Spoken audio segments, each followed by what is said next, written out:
Number 3, science and technology also people are scoring around 125, 130. But you must aim to score around, in paper number 4, 130.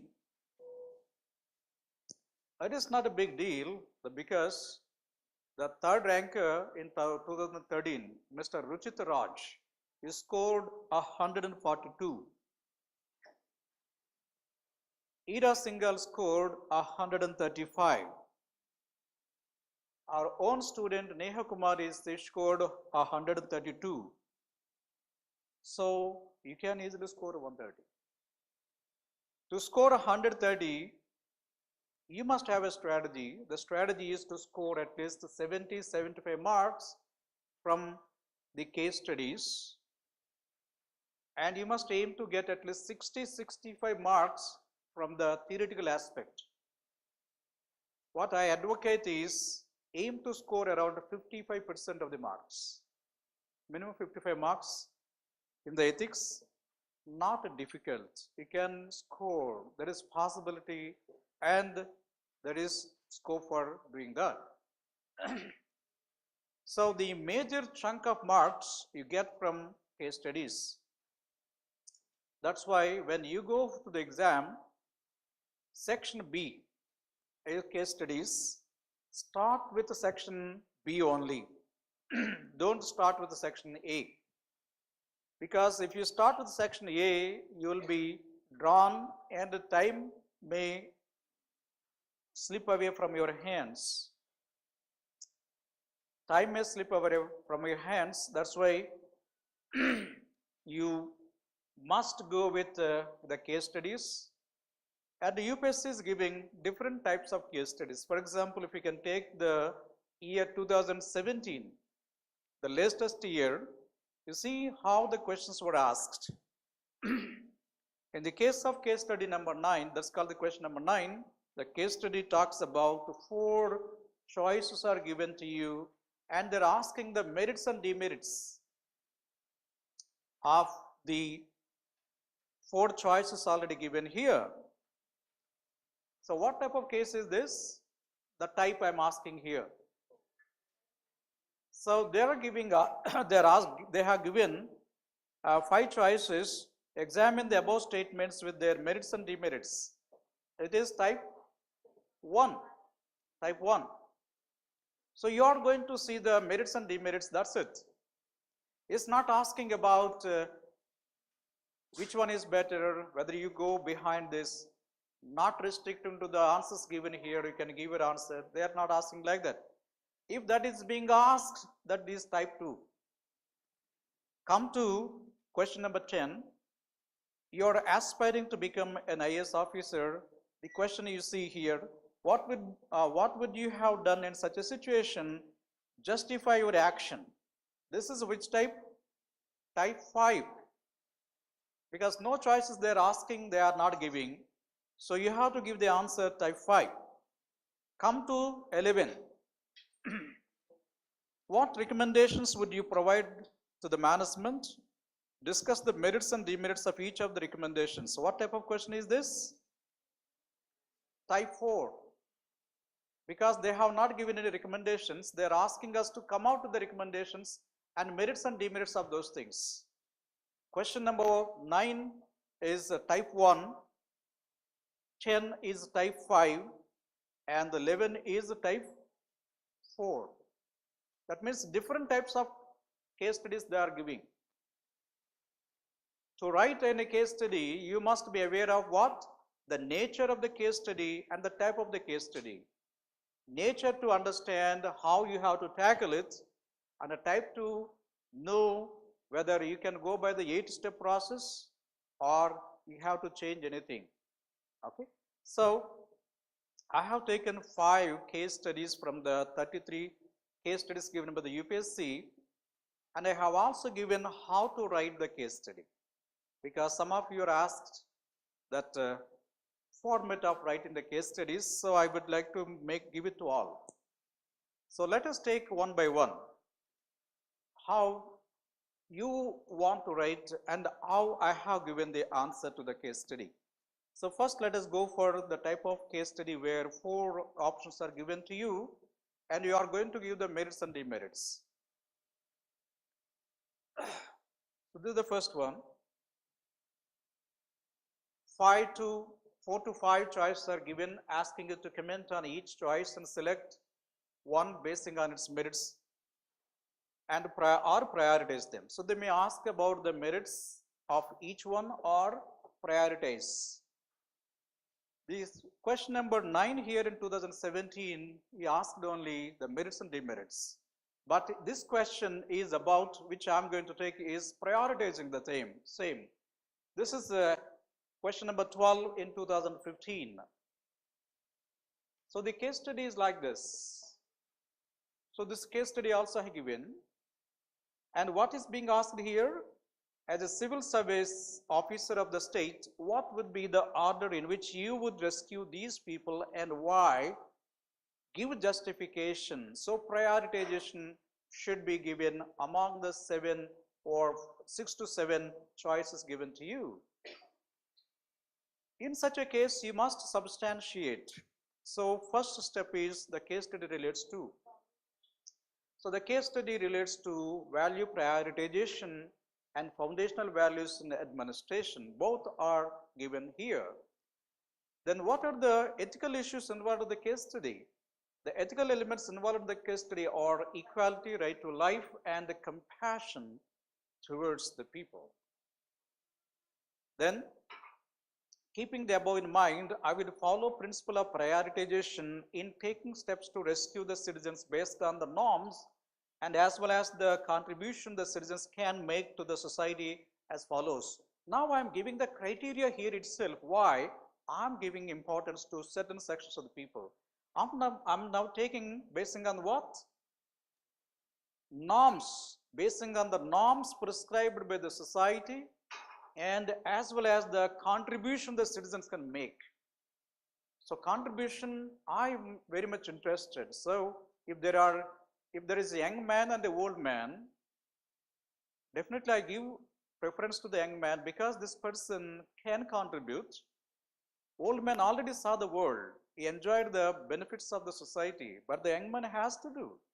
That's why I definitely give priority to the young man rather than the old man. But if the old man happens to be a great contributor to the society and the young man is an unknown person, not a big contributor, definitely I go for the old person because he is going to give some more contribution which will be more valuable to the society. So that is the criteria. Some criteria should be followed. That should be ethical. That should be ethical. Okay. So given the circumstances, what we have to do is we have to give the merits and demerits and prioritization. So I have taken the prioritization like this.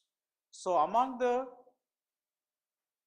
people to be rescued, you might have found there women and children, tourists are there, hikers are there, prisoners are there, and people in the hospital, patients are there, and a politician with his family members is also there, and the additional chief secretary of the neighboring state is also there. So whom are you going to give the first priority? So normally you go by the criteria of women and children as the first priority, and last priority will be old people, not good contributors. So, but you must analyze each and everything on prioritization basing on certain criteria. That's called the contribution. I have taken like this. So I gave importance to the additional chief secretary, not because he is a top bureaucrat, but because he is a top contributor to the society and also gets to the state. So from that point, I have taken the first priority to the additional chief secretary. So some people may give importance to women and children. Okay. So the question is, first you are taking because he's a guest. That's one. The second thing is, very important thing is the contribution made by a chief secretary, additional chief secretary of the neighboring state. Then I give importance to women and children. The second criteria goes to them. They are physically and emotionally vulnerable, and moreover children are the future and women to take care of them. This is an international norm to do so. So priority should be given to women. I respect the international norm also. So the second priority goes to women and children. Now the third paragraph, because you are giving reason also why you go by this thing. Uh, Third, patients in hospital. Patients should be divided into two categories. Again, I am also dividing them into two categories. Those who are suffering from serious ailments where recovery is difficult and those who can recover easily. The second group takes priority after women and children. So again, among the patients also, patients of no hope, patients with hope. I rescue the people with hope so that these people will be the contributor for the society. The first group is placed after the senior citizens. Okay. Tourists, hikers and regional president, they're all come under the same category and need be taken care of once the above has been taken care of, as they are also capable of contribution. So these people come after the above category. Yes.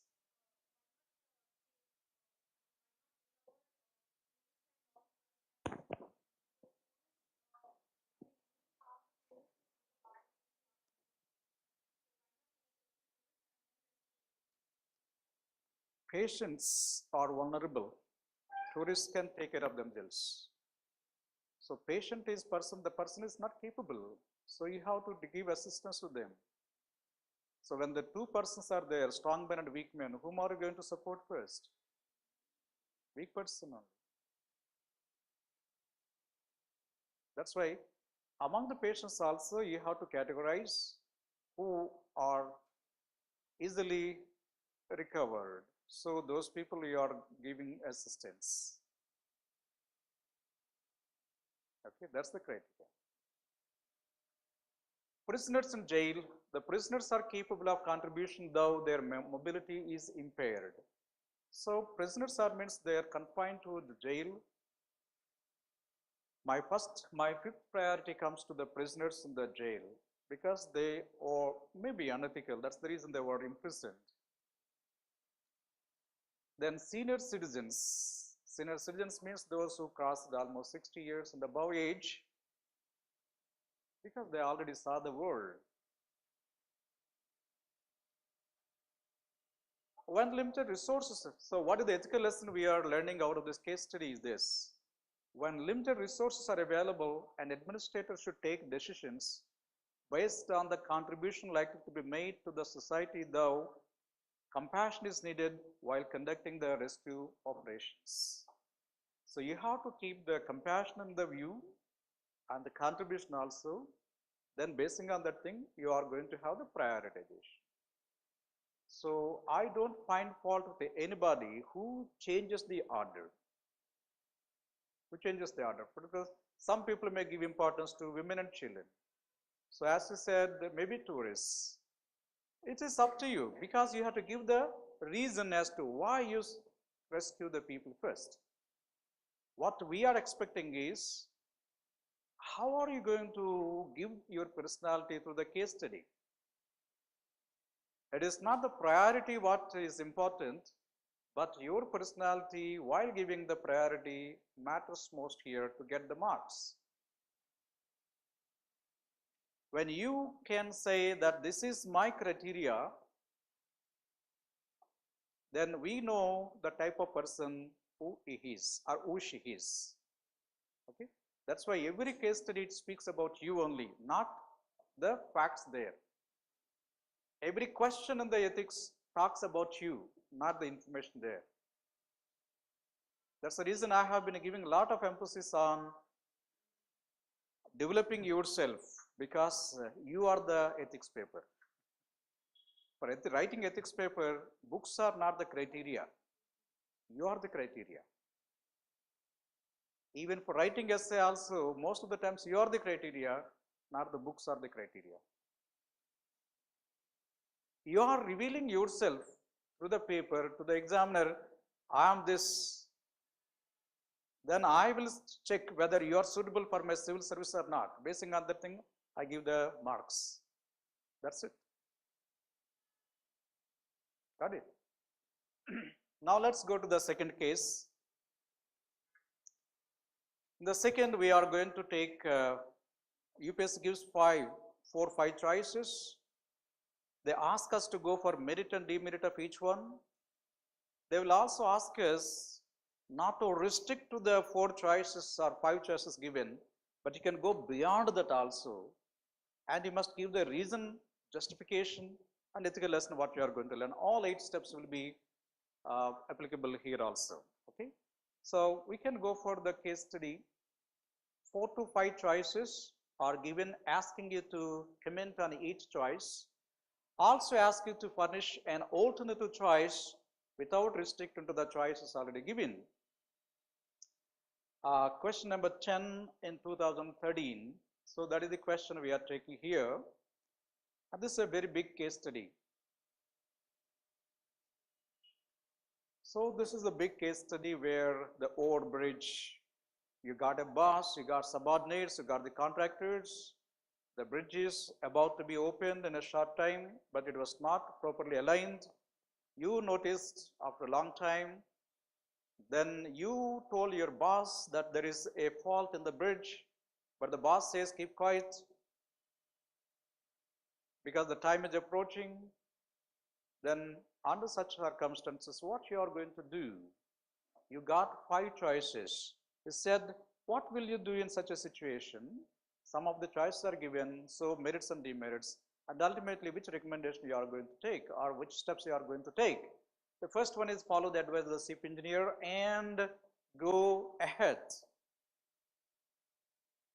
Second is make an exhaustive report of the situation, bringing all facts and analysis along with your own viewpoints stated clearly, and seek for written orders from the chief engineer. The third is call for explanation from the junior engineers and issue orders to the contractor for necessary correction within targeted time. 4, highlight the issue so that it reaches superiors above the chief engineer. And 5, considering the rigid attitude of the chief engineer, seek transfer from the project or report sick. So these are the 5 choices given. You have to give the merits and demerits of each one, and ultimately you must give your final decision. You must also give the ethical lesson learned out of this. So we are going to write like this. The case study relates to prior probity in administration. It's a case relating to the probity, procedural aspect, situation and procedural aspect, and the type 2 case study. So probity refers to the integrity in procedures, processes, and systems. It ensures procedural integrity. You are defining what is probity also. Here, the ethical issues involved in the case study are negligence of duty, waste of money, safety and security of people, value of human life, dereliction of duty, nepotism, moral turpitude. Yesterday I told you the word about moral turpitude. Okay, so these are the ethical issues involved in the case study. Then in this scenario, 5 choices are given. The merits and demerits of the above cases are as follows. Then you take the merits and you also take the demerit for number 1. For number 2, preparing an exhaustive report, what is the merit and what is the demerit of this. Third, calling for explanation from the junior engineers, what is the merit. So it inculcates a type of discipline and get the faults corrected. What is the demerit of this thing? The JEs would side with the CE, and the contractor also may not listen to my voice as he got the full support of the CE, which again would create a rift with him. So that is the demerit. Coming to the 4, highlighting the issue before the superiors above the CE would be definitely create fear among the officials and rectify the mistakes so that any mishap in future can be avoided. But what is the demerit? That is against the decorum or the procedure and stamp me as an headstrong and create a bad image or troublemaker in the organization. And 5, seeking transfer from the project or report seek can avoid any future complications and be safe. Demerits seeking transfer from the project or report seek shows the cowardice and escaping responsibility towards the society and duty. So the question is ultimately your suggestion, considering the merits and demerits of the above propositions, I would like to take following decision. What decision you are going to take? I convince the chief engineer, issue notices to contractors to expedite the work with required correction, seek explanation from the JEs for gross neglect. In case CE does not agree, I would contact higher ups with a proper channel and try not to scandalize it. This is the action you are going to take. All the 5 you are taking into consideration, but you are going a bit beyond that. What is that you are doing here? I convince the chief engineer, issue notices to the contractors, expect the work with the required correction, seek explanation from the JEs, everything you are doing. In case CE does not agree, I would contact higher ups with the proper channel and try not to scandalize it. That means I don't want to go to the media, social media or the mass media or going to NGOs. No, I don't do all these things. What I do is I report this matter to the higher ups, to my boss. How do you do that? How do you do that? I cannot go directly to my boss's boss and say, sir, there is a problem with my boss. That is against the decorum. Whatever he wants to report through your boss only. How can you do that? You are going to write the report, copy marking to his superiors for kind information and necessary action. So there is a possibility in the administration itself that you are addressing your boss. You are writing the letter to your boss, but you are also marking a copy to your boss's boss, stating that for kind information and the necessary action, that your action is over. That is up to them to take further action. Got it? So you should not scandalize by approaching any media or giving bad image of your boss before his boss, but you are simply submitting a report to your boss, copy mark it to the boss's boss. That will definitely give an indication that your boss is going to correct himself, and if not, his boss will going to take action against this person, and the things will go in the smooth way. So this is the proper decorum and the procedure to be followed. Any doubts or anything you want to seek anything here? Okay, this is the type 2. Let us go to the type 3. What is type 3? 2 choices are given and they ask us to go for the third alternative, merits and demerits of that thing, and of course ethical lesson what you are going to give. In this case, what is the ethical lesson you are going to give here? I firmly believe that a public servant should not shirk his duty, run away from the battlefield, or doesn't forget his responsibility towards the society. At the same time, he must also maintain correct procedure and rapport with the stakeholders. So this is the ethical lesson what you learn out of the case study.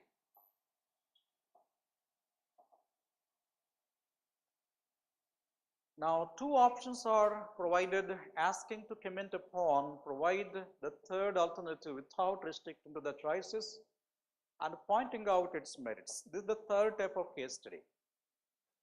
Here, you are going to give the merits and demerits.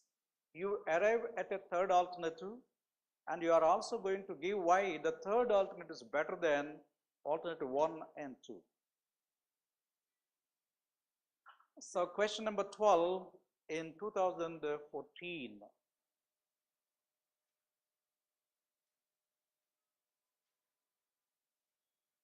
So this is the case given to us. This is what is being asked from us. So you are the CEO of a company that manufacture excellent goods. But the government officers, they are demanding bribe, hefty bribe. If you give the bribe, you get the order, you can keep up your job, you can pay salaries to the people, and the industry runs. If not, then you have to face the music. That is the situation. So valid arguments can be advanced for both giving the bribe, getting the order, and for refusing to pay the bribe and risking the loss of the order. What those arguments could be? Could there be any better way to get out of this third way, pointing out its merits? So this is what is required from us. So this is the type 3 question. Here is giving bribe, getting the order, refusing to give the bribe, and not getting the order. Between these two, can you have a third alternative? If so, what is it? Merits and demerits of it. You have to write. Again, you have to give the ethical lesson, what you learned out of this. Okay, let us see that. Case study relates to ethics and values in public administration. Elements discussed here are the ethical concerns and ethical conflict between maintaining personal integrity and vested interests. That's called the professional vested interests. Okay, this personal integrity is one side, and the professional aspect is the other side. There you are going to face the ethical dilemma. So here we are going to have this type of conflict. In this scenario, two choices are given. The merits and demerits of the offering bribe and not offering the bribe to get made under or as follows. So first thing is, by offering bribe, what is the merit in this case? The quality and cost of my product are better than the competitors. Hence, by getting the order, no wrong is done to them, to my competitor, even if at the cost of paying bribe to them.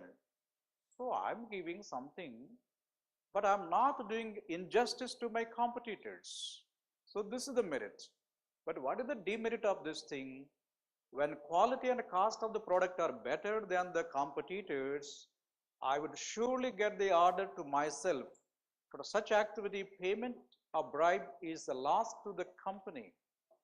So you are incurring a loss to the company, that is the demerit. First.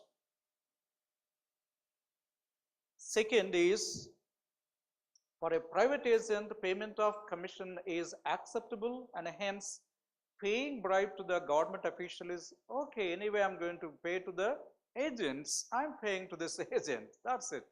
So that is the merit. But what is the demerit of this thing? Paying commission to agent and paying bribe to a public official cannot be equated, as public officials should act without any selfish interest. For getting the order, paying and encouraging bribe is equally wrong. That is the demerit of this case.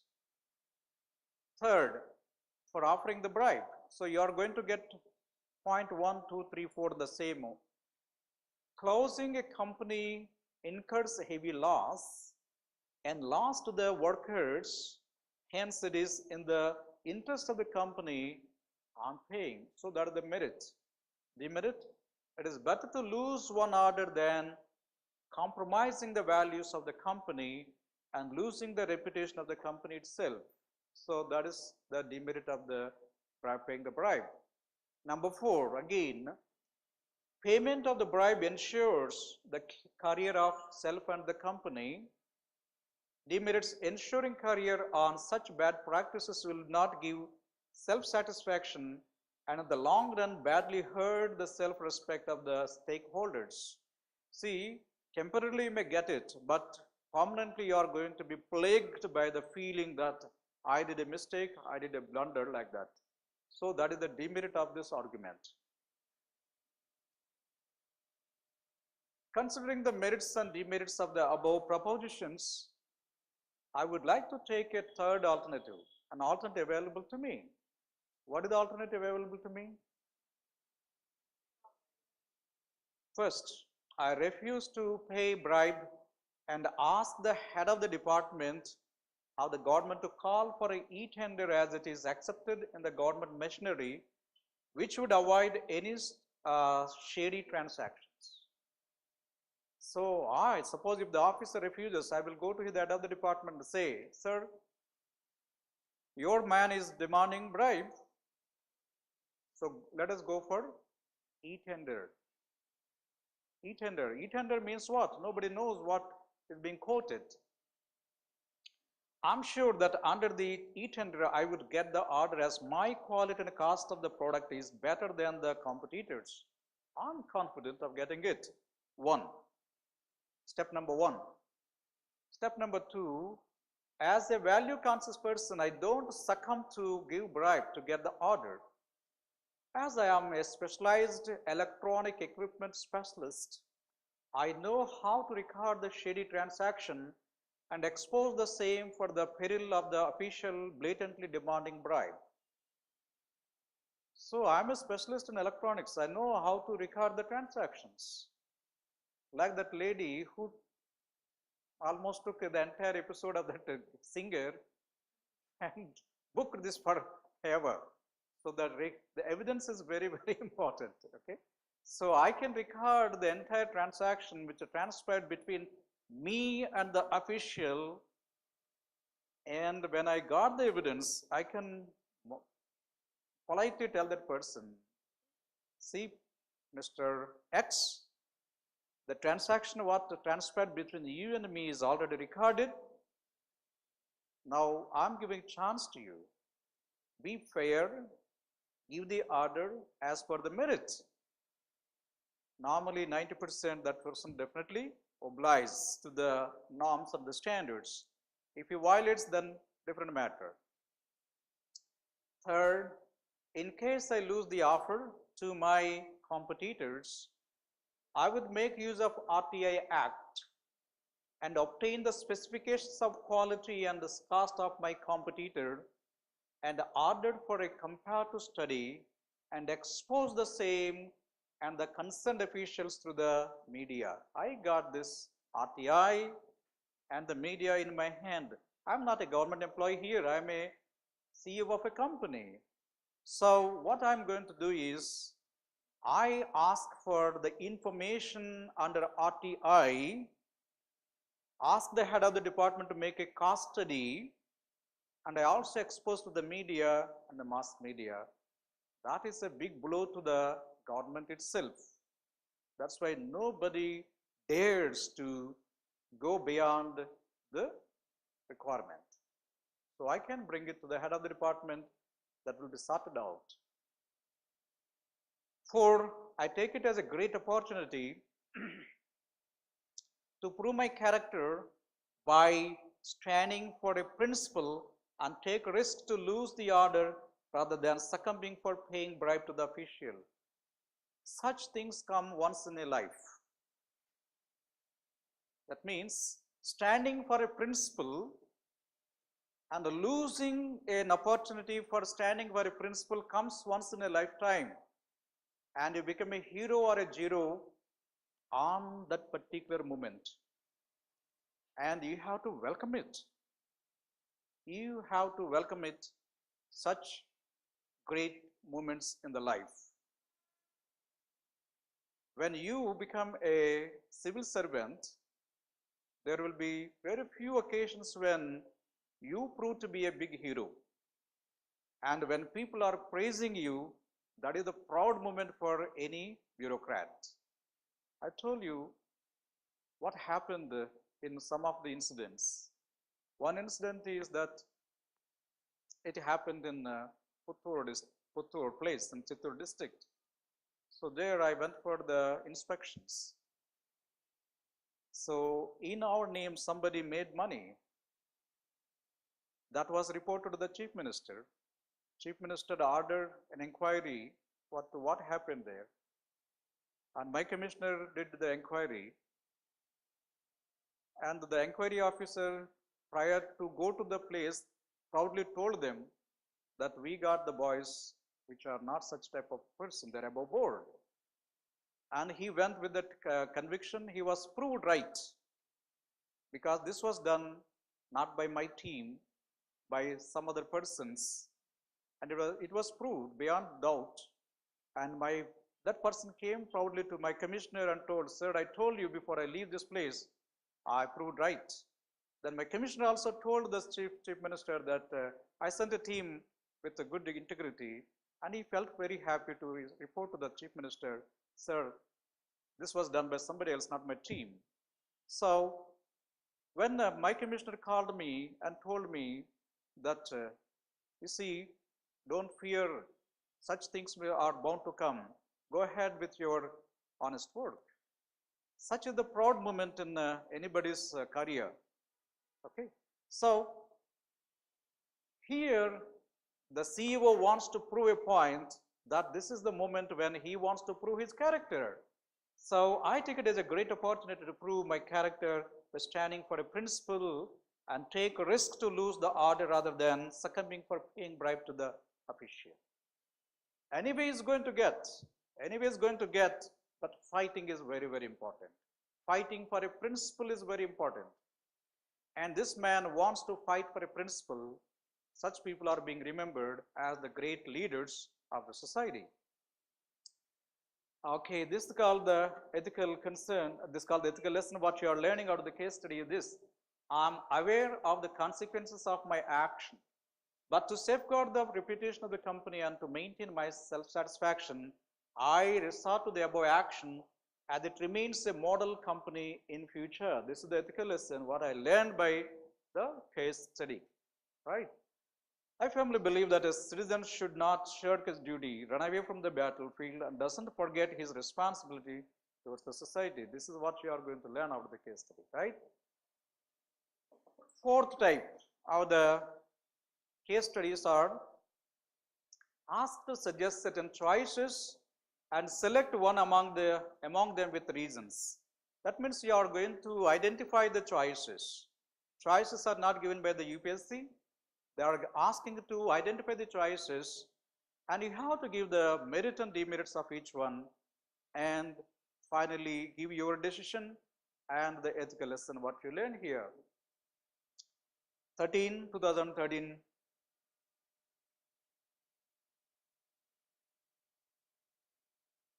As a senior officer in the finance ministry, you have access to some confidential and crucial information about policy decisions that the government is about to announce.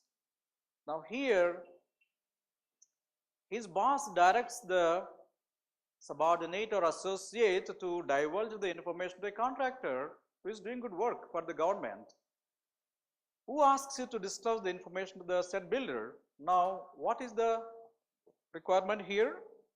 What are the options available to you? So they are asking to give the options. You may give 2 options, 3 options, 5, any number. Second is evaluate each of those options, merits and demerits of those options, and choose option which you would adopt, giving reasons. Okay, this is the case study. Now let us take the case study relates to foundational values in administration, integrity and objectivity. It means that one should not put his duty at the behest of others. Ethical issues involved in the case study are confidentiality of the crucial information, breach of trust, supremacy of public interest, favoritism, etc. In this case study, I have the following choices. Now you are coming with the choices available to you. I have a choice to disclose the information to the builder who is close to my immediate boss, and also he turning out quality work of the government. So I have a choice to disclose the information, one choice. I have another choice of refusing to disclose the information to the builder and go ahead with the due procedure. The second one, I am aware of the consequences of my choices. What are they? If I go by my first choice, I would make the builder happy, also my immediate boss happy, as they are the beneficiaries of my decision. As a result, I may also receive certain favors from both of them. This is the consequence of the first action of disclosing information. In the second choice, both the builder and my boss would not be happy and may become hostile in future. I definitely lose favor about the second one. In the first choice, I am not discharging my duties as I am supposed to do so without fear or favor. So I am treated as unbecoming of a government servant. Second, if found by anybody, legal action would be taken against me in this case. Moreover, whether found out or not, my integrity and trust of the state is put at stake. These are the consequences of the first choice. Hence, I don't follow the first option. You refuse the first one. In the second choice, I am discharging my duties without fear or favor and keep up the foundational values of the administration and maintain the ethical fabric of administration. This is very, very important. So this is the consequence. Hence, I prefer the second choice and act impartially and objectively by not disclosing the information to the builder. But the question is, your boss asked you to give the information. If you don't give, then that is a violation of your behavior. Now what is to be done here? That is also to be taken care of. I politely ask his apologies for not disclosing the information, as such an act a breach of trust, leakage of confidential information, block to the government. So I tell my boss, I'm sorry boss, I cannot give the information to the builder because it is the breach of trust, leakage of confidential information, and a block to the government. Hence, I don't do it with apologies. I apologize not to give this information. You are so polite, but you are so firm, affirmative, following the norms, the foundational values which are required for a bureaucrat. Ethical lesson what you learn here is, a public servant should not disclose the confidential information for the sake of pleasing the bosses or for his personal favors. He should always maintain confidentiality and respect of the post. You have to keep up the dignity of the post. That's what you are going to do. Now let us come to the fifth choice. And the fifth choice, asked to give reasons with a justification. We take question number 9 of 2014 because most of the case studies are coming under this category. So 3 of the case studies or 2 of the case studies come under this case study, this format. So it changes from case studies to case study. However, the basic aspects are to be kept in mind. So we are going to take,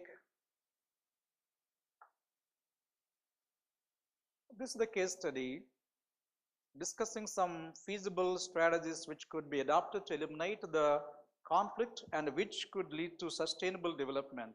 So this is because of what? Economic development and environmental degradation. These two are there. Both are important, isn't it? Economic development is important. Environmental protection is also important. So you are facing now a dilemma, ethical dilemma, which is to be given importance to, whether economic development or ecological protection. Okay, now the case study relates to economic development and environmental degradation. Any economic development usually involve ecological disturbance because extraction of minerals or infrastructural construction brings imbalance in the allocation of resources. Mining or quarrying is necessary for laying roads and cutting trees. Hence, environmental degradation when aiming at economic development is inevitable. So this is the situation. However, it can be mitigated by following certain feasible strategies. What he asked is, are the feasible strategies what you are going to recommend? So the first thing is, moving towards low input economies can reduce the rate of extraction of natural resources, thereby lessen the burden on environment. Economic development is inevitable, but you must also mitigate the baneful effects of this environment by going for certain strategies, certain technologies. 2. Increasing the eco-friendly inputs like solar, wind, hydro, and tidal energy should be encouraged in place of conventional energy sources. So this is the second aspect what we recommend here. The third is, moving towards low carbon economy would enable avoid global warming and also reduces tension between environment and development. 4. Conducting environmental impact studies and expected benefits for taking up projects would also avoid stress on environment. 5. Sustainable water management techniques like water harvesting need be practiced. 6. Pollution control norms should be strictly implemented and safeguards must be taken. 7. Eco-friendly housing should be encouraged. 8. Emission of greenhouse gases causing global warming should be stopped, and international norms should be followed by every country. Thus, development should be made eco-friendly. So this is finally what we are going to suggest. Instead of calling it as a case study, it is an essay like general studies, not a big case studies as far as the fifth type of things are concerned. But of course, they are giving as a case study, we have to write like a case study. Here, your creativity comes to give suggestions, not like the general studies paper, but you are going to talk more about your own suggestions are to be given here. So these are the 5 case studies which are given to you for understanding how to write the case studies. So the sources which are available to you are the 33 case studies given by the UPSC. Take them as the first source. The second source is, go to the websites. Some of the websites, they are giving very good case studies.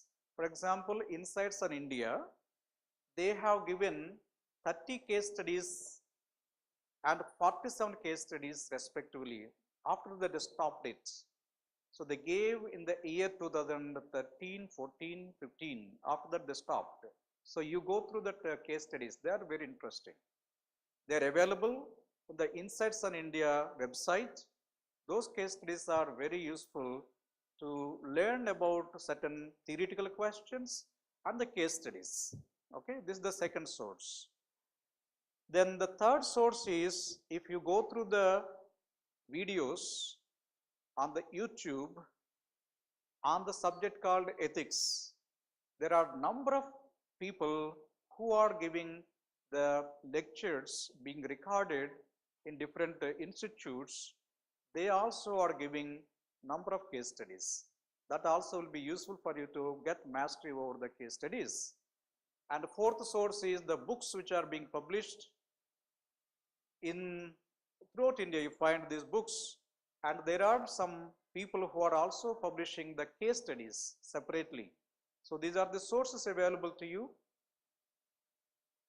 Solve as many case studies as are possible, because you got lot of time. You got lot of time.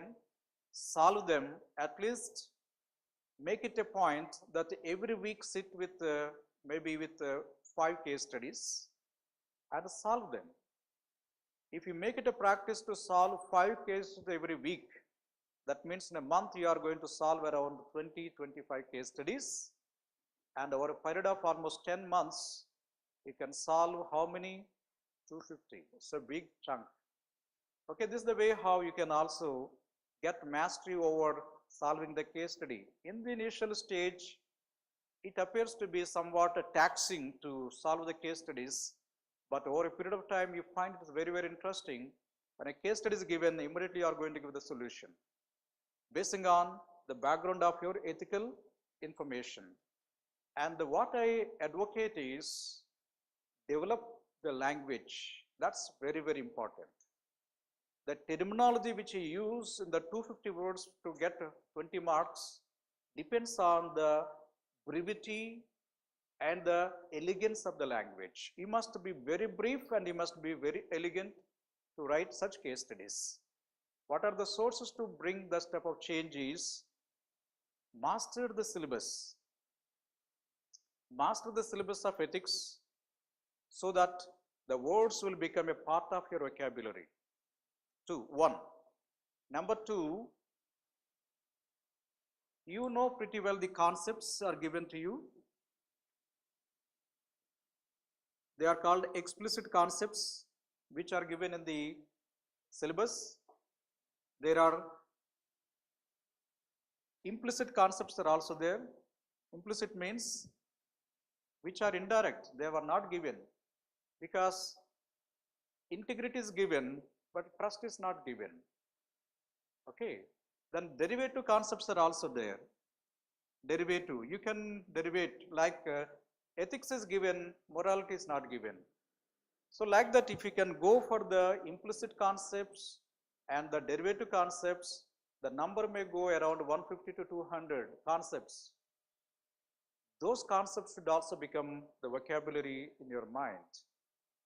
The third source is when you read books on ethics or on the case studies or the newspapers, you find people are so fond of giving very good phrases. Very brief phrases will be very, very interesting phrases. Underline those phrases, write in your notebook and make this as your vocabulary and use while writing the case studies. Then you are going to get a very good command over writing the case studies. This is just like an artist. When you learn the art, it appears to be mechanical. When you learn anything, it appears to be mechanical because it depends on what? The principles. But once you go while writing, it becomes an art. Skill depends on 4 stages. Any skill depends on 4 stages. The first stage is you are an apprentice. That means you are learning with the help of others. The second stage is you become the journeyman. Means you can go on your own. Nobody can help you. For example, you are learning cycle. Initial stage, your father, brother, mother, somebody helps you to go on the cycle. After that, you are going to go on your own. The third stage is you become the master. That means you can drive the cycle with a lot of confidence. You can leave the handle also, you can go because you got the confidence. That's the master stage. The fourth stage is called the artist stage. You become an artist. That means while cycling also people will admire, oh, what a beautiful way this person is going to do that. For example, if you see the drawings, initial stage you learn from somebody, after that you draw them, then you become a master, then you become an artist like Bapu. Then your art will be appreciated by each and every person. This is the way how you must also learn the case studies. First you are an apprentice, now you are learning the apprentice. Then you are going to write on your own. You become a master of those things. Then you become an artist where you are going to gain 12 to 15 marks in the examination. That's what I advocate, that you now are an apprentice. I wish that you must emerge as the artist so that you can score around 12 to 13 to 15 out of 20 in the examination. Okay. So this is all about what I would like to share with you, friends. So around 40 hours we journey together. So one white paper is given to you along with this case studies. Okay. I give you a time of 10 minutes. Write your impressions of the ethics classes, your suggestions, and what you want further from the ethics classes. If you give, then we'll take action accordingly. Okay. So your expectations, whether they are met by coming to the ethics classes, your impressions and your suggestions, most valuable to the institute and most valuable to me also personally, so that they will be useful for further courses. So 10 minutes time, think about what you have learned, what you expect, what the expectations are met. You want anything else, so please write and write your name also, because that shows the courage. So every ethical person should show the courage. We don't take any type of adverse impact, adverse view on that thing. We take it as in a very sportive way. So please write your name and your impressions on that thing. This will definitely useful to you and to us also. So please write. So any questions from your side? Anyway, we'll let the people write, but meanwhile you can ask any questions, any queries, any suggestions you want.